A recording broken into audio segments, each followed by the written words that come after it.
Amici di Via Vai TV Online, siamo a Villa Trissino Marzotto e tra pochi minuti inizierà la conferenza stampa per la presentazione della rassegna dei vini DOC del Veneto Sapor di Vino.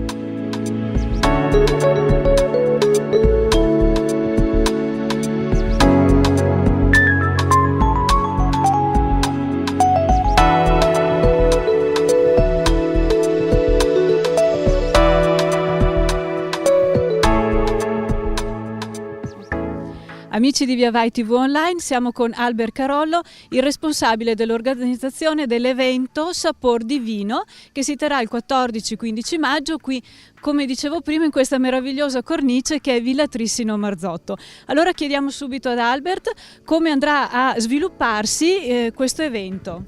Diciamo questo è un evento che coinvolge tutte le aziende vitivinicole della regione Veneto, vuole fare squadra per promuovere quel turismo al di fuori dalle classiche, diciamo, rotte tradizionali quali il mare, la montagna, il lago, ma promuovere un turismo legato all'enogastronomia in questi magnifici luoghi, queste magnifiche ville che sono poco conosciute, ma sono quei gioielli che il Veneto mantiene ancora nascosti e dobbiamo essere bravi a presentarle al pubblico perché nessuno ce le può copiare. È proprio vero, dobbiamo proprio valorizzare il nostro patrimonio. Quante saranno le aziende che esporranno oppure presenteranno i loro prodotti all'interno della manifestazione? Abbiamo circa, per quanto riguarda le aziende di un certo target che saranno all'interno della villa, saranno una quindicina, mentre quelle esterne noi puntiamo ad arrivare a un numero che sarà intorno alle 70 aziende produttrici di vino.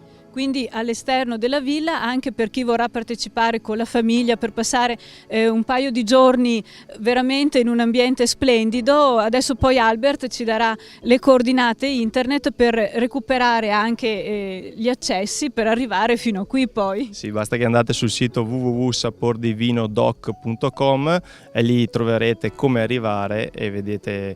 Comunque è semplicissimo, uscita dell'autostrada A4, uscita Montecchio Maggiore, direzione di Valdagno, Trissino si trova sulla sinistra, dunque non possiamo sbagliarci. Benissimo, noi non mancheremo, speriamo che i visitatori siano davvero numerosi. Ringraziamo Albert Carollo. 14-15 maggio, Villa Trissino Marzotto, Sapor di Vino. Grazie a voi.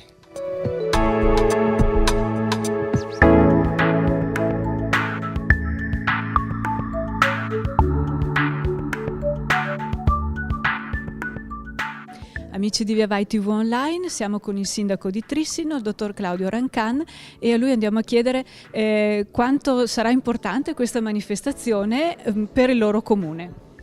Ma penso che sarà un evento che farà conoscere Trissino veramente al di fuori non solo dei confini della provincia ma anche della regione. È un evento che abbiamo accolto con entusiasmo.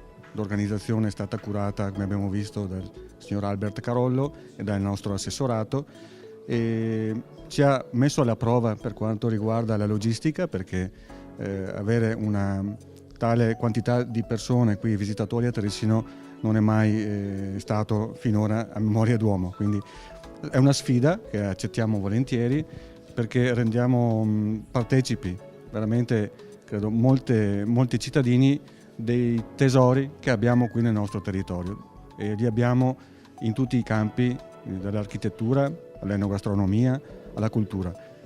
Siamo fieri di questo e cercheremo d'ora in avanti tutti i modi per poter valorizzare e diffondere questo patrimonio.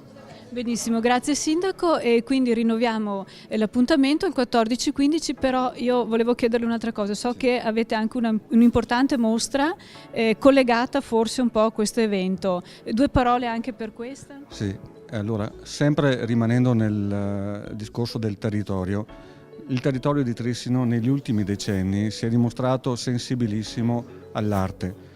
Da anni c'è una biennale di pittura che ha visto passare qui a Trissino nomi di spicco di livello internazionale, Aligi Sassu, Vespignani, Dorazio, Perilli e molti altri.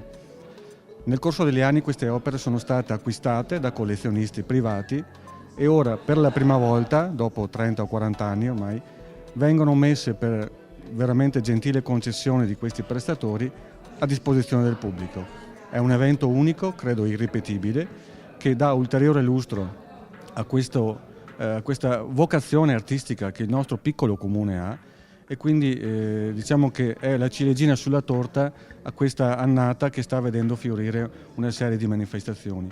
La mostra si chiuderà per coincidenza proprio il 15 di maggio, quindi inviteremo anche chi avesse tempo sabato o domenica di fare un passaggio presso la sede della mostra, perché credo completerà in bellezza una giornata che ci auguriamo magnifica.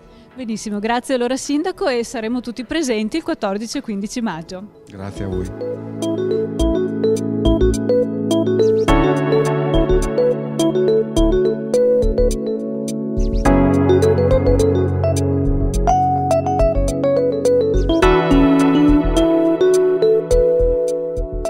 Amici di Via Vai TV Online, siamo con l'assessore regionale al turismo Marino Finozzi e siamo sempre in questa splendida cornice di Villa Trissino Marzotto, e allora proprio dopo quello che è stato detto in conferenza stampa io chiedo all'assessore enogastronomia e Veneto.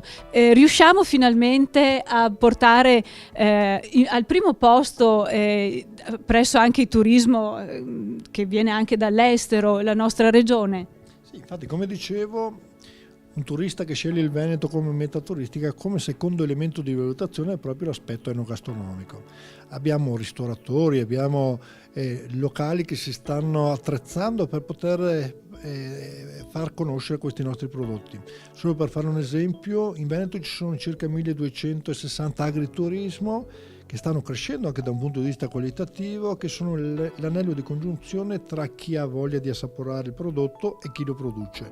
Poi assaporare un prodotto nel luogo di produzione ovviamente esalta le caratteristiche e qualità del prodotto stesso, con straordinari paesaggi come quello che può offrire la Pedemontana Veneta. Diventa, come dire, l'occasione di poter godere appieno di una vacanza all'insegna della tranquillità, della cultura, del paesaggio e sicuramente del buon gusto. Ecco, infatti ho letto che appunto per gli agriturismo si sta proprio pensando ad un sistema di classificazione, non come le stelle degli hotel, però che può andarci vicino. Questo servirà al turista ad orientarsi maggiormente per la nostra offerta appunto del Veneto? Ricordando che il turismo per il Veneto è la prima industria, con circa 12 miliardi di fatturato ogni anno, noi abbiamo come riferimento la qualità della nostra offerta turistica e quindi il turista. Per garantire al turista la qualità dobbiamo in qualche modo dare l'opportunità di riconoscere questa qualità, e quindi ecco la classificazione anche di agriturismo. Dobbiamo far conoscere quali sono le condizioni di offerta di ogni singolo agriturismo, se lì si può dormire, se lì oltre che assaporare i prodotti si possono acquistare, quindi c'è tutta una serie di classificazioni che dà questa particolare opportunità di conoscere la qualità dell'offerta. Benissimo, quindi parlavamo di vino, però una cosa che a noi della nostra web sta molto a cuore è anche la produzione di olio della nostra valle, delle nostre terre. Poco tempo fa con Mauro Pasquali di Slow Food abbiamo affrontato l'argomento dell'olio. Ci sarà quindi sarà prevedibile anche l'unione appunto nel discorso enogastronomia dell'olio e anche del vino? Lo dimostra che ormai è consolidato il fatto che in occasione del Vinitaly, fiera di importanza internazionale che proprio il Veneto ospita, c'è questa parte dedicata all'olio. L'olio che diventa elemento di, di opportunità di migliorare l'offerta turistica e dei nostri prodotti tipici del territorio. E sta avendo la stessa evoluzione che ha avuto il vino in Veneto. Ricordiamo che fino a 20 anni fa il vino veneto era considerato vino di scarsissima qualità, era vino destinato alla distillazione per la maggior parte. Poi piano piano i produttori sono riusciti ad affinare la loro capacità enologica, e oggi i vini veneti sono tra i primi vini a livello internazionale. Lo stesso percorso lo sta ottenendo l'olio. Chi si pensava che il Veneto diventasse terra di produzione di olio fino a poco tempo fa, oggi invece quasi tutte le province hanno una loro particolare produzione, con particolari caratteristiche e peculiarità che contengono solamente questi oli particolari, che dimostra che il Veneto è anche area di produzione dell'olio. Esattamente, perché poi dove c'è il buon terreno, buon vino e anche buon olio, come ci insegnano gli intenditori appunto di vino. L'ultima cosa che le chiedo, ho sentito anche un'intervista del nostro governatore Zaia, appunto diceva che stiamo quasi superando i francesi per quanto riguarda l'esportazione di bollicine. È così? Possiamo darlo per sicuro? Ma sembra dati alla mano che entro il 2012 il Prosecco, che ricordo non è un vino solamente veneto ma che coinvolge anche la regione Friuli, riuscirà a superare in produzione e in vendita ovviamente il più blasonato champagne. Questo credo sia un risultato importantissimo, visto che il Prosecco è sinonimo di bere giovane, bere alternativo, nel senso che non si vuole sostituire lo champagne, perché il Prosecco è un vino diverso. Benissimo, allora ringraziamo l'assessore al turismo Marino Finozzi e l'appuntamento è rinnovato per il 14-15 maggio qui a Villa Trissino Marzotto, Sapor di Vino.